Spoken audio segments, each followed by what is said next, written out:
मोदी सरकार ने भारत में मुसलमानों के वक्फ जायदादों पर कब्जे की साजिश का आगाज कर दिया। भारत के ऐवान-ए-ज़ेरीन लोकसभा ने मुतनाज़ वक्फ बिल की मंजूरी दे दी है। बिल का मकसद सदियों से भारतीय मुसलमानों की जानिब से अतिया की गई अरबों डॉलर्स की जायदादों के इंतजाम को तब्दील करना है।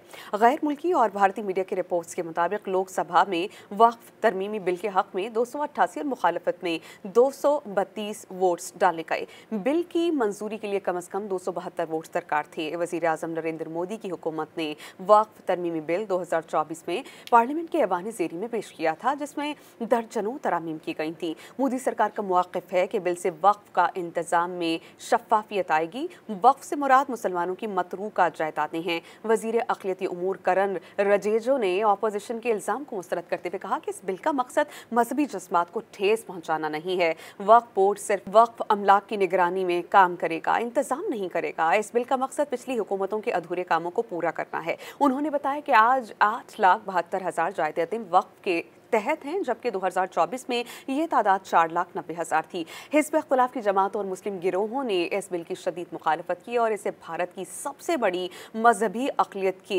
आइनी हुकूक को कमज़ोर करने की कोशिश करार दिया।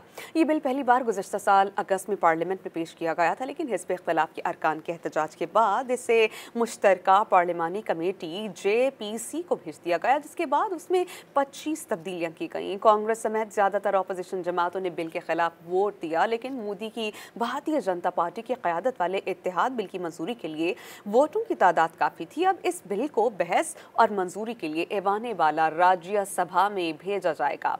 कांग्रेस के रुकन पार्लियामेंट और राज्यसभा में अपोजिशन लीडर मल्लिकार्जुन खड़गे ने ये कहा है कि अपोजिशन मुत्तहिद है और वक्फ तरमीमी बिल पर मोदी हुकूमत के गैर आइनी और तकसीम करने वाले एजेंडे को शिकस्त देने के लिए काम करेगी।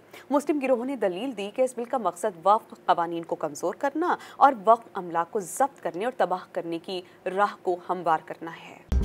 मज़ीद न्यूज़ अपडेट्स और डिजिटल स्टोरीज के लिए सब्सक्राइब करें डॉन न्यूज़ पाकिस्तान।